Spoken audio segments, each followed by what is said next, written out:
आज त्रिपुरा के लिए एक बहुत महत्वपूर्ण दिन है। आज त्रिपुरा में शपथ ग्रहण समारोह के पश्चात हमारे माननीय राष्ट्रीय अध्यक्ष आदरणीय श्री जेपी नड्डा जी, माननीय देश के गृह मंत्री श्री अमित शाह जी, असम के मुख्यमंत्री श्री हेमंत बिश्व शर्मा जी, त्रिपुरा के सीएम मानिक शाह जी के साथ वो माताबाड़ी गए। वहां उन्होंने माता त्रिपुरा सुंदरी जी का दर्शन किया और मां का आशीर्वाद मांगा है कि जो त्रिपुरा के 40 लाख निवासी हैं उन सबका कल्याण हो, सरकार को शक्ति प्रदान हो और सरकार अच्छा काम और जल कल्याणी काम करने में सक्षम रहे। यही आशीर्वाद आज मां से मांगा है। उसके पश्चात आईपीएफटी की जो वरिष्ठ नेता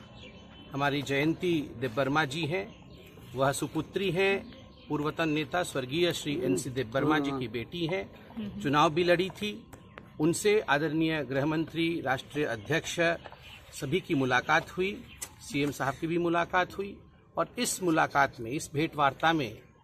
किस प्रकार से आईपीएफटी और भारतीय जनता पार्टी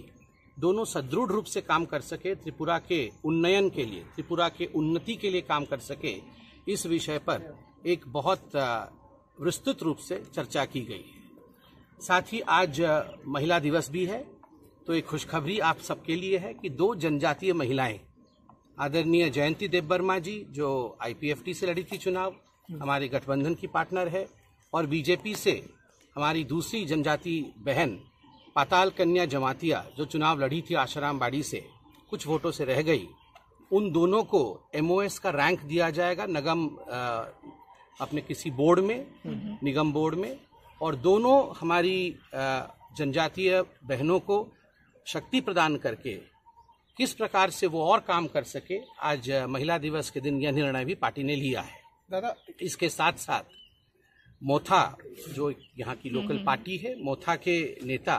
श्री पुद्युत जी के साथ भी मुलाकात हुई है। उनके भी कुछ शीर्ष नेतृत्व के साथ हमारे राष्ट्रीय अध्यक्ष आदरणीय श्री जेपी नड्डा जी, गृह मंत्री श्री अमित शाह जी, असम के सीएम हेमंत बिश्व शर्मा जी और त्रिपुरा के सीएम श्री मानिक शाह जी के मौजूदगी में एक बैठक चली है, जिस बैठक में जनजातीय विषयों पर बहुत ही शिद्दत के साथ, बहुत ही कॉम्प्रिहेंसिवली उस पर डिस्कशन किया गया कि क्या समस्याएं हैं, किस प्रकार से इन समस्याओं का निदान किया जा सकता है, कैसे जनजातीय सम्मान जो है उसको प्रतिस्थापित किया जा सकता है त्रिपुरा के अंदर। इन सब विषयों को गंभीरता से सुनने के बाद ये निर्णय लिया गया कि आईपीएफटी, बाकी सभी जो राजनीतिक दल हैं, जो सामाजिक दल हैं और मोथा, इनके साथ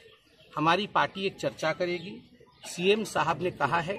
कि एक विस्तृत चर्चाओं की श्रृंखला, सीरीज ऑफ टॉक्स इनके साथ किया जाएगा और उसके पश्चात समाधान भी निकाला जाएगा, और ये समाधान एक ही मंत्र के साथ, सबका साथ, सबका विकास, सबका विश्वास, सबके प्रयास, इसी मंत्र के साथ निकाला जाएगा। आज आप लोगों की तीसरा मोता के साथ बैठक हुई है, इसमें क्या डिप्टी सीएम को लेकर कोई भी चर्चा हुई है? क्योंकि प्रद्युत देबबर्मन और उनका जो डिमांड है उसको लेकर गृहमंत्री जी से बैठक हुई है, क्या ग्रेटर त्रिपुरा इश्यू? नहीं, कोई भी डिमांड त्रिपुरा मोथा ने नहीं रखा, ना किसी प्रकार के डिमांड के विषय में बात हुई। जिस विषय में आपने डिप्टी सीएम, मंत्री इत्यादि आपने कहा, ऐसा कोई भी डिमांड ना तो मोथा की तरफ से था, ना भारतीय जनता पार्टी ने इस पर कोई डिस्कशन किया। मोथा क्या सरकार में शामिल होगा? नहीं, इस प्रकार की कोई डिमांड नहीं, इस प्रकार का कोई विषय नहीं है। केवल जनरल टॉक्स था कि ट्राइबल वेलफेयर कैसे किया जा सकता है, और जैसे कि मैंने आपको बताया, इन टॉक्स के बाद सीएम त्रिपुरा ने आश्वस्त किया है कि सभी दलों के साथ, आईपीएफटी के साथ, बाकी सामाजिक दलों के साथ और मोथा के साथ भी बैठ करके ये चर्चा किया जाएगा और सबका साथ, सबका विकास, सबके विश्वास के साथ त्रिपुरा आगे बढ़ेगी। बहुत बहुत धन्यवाद।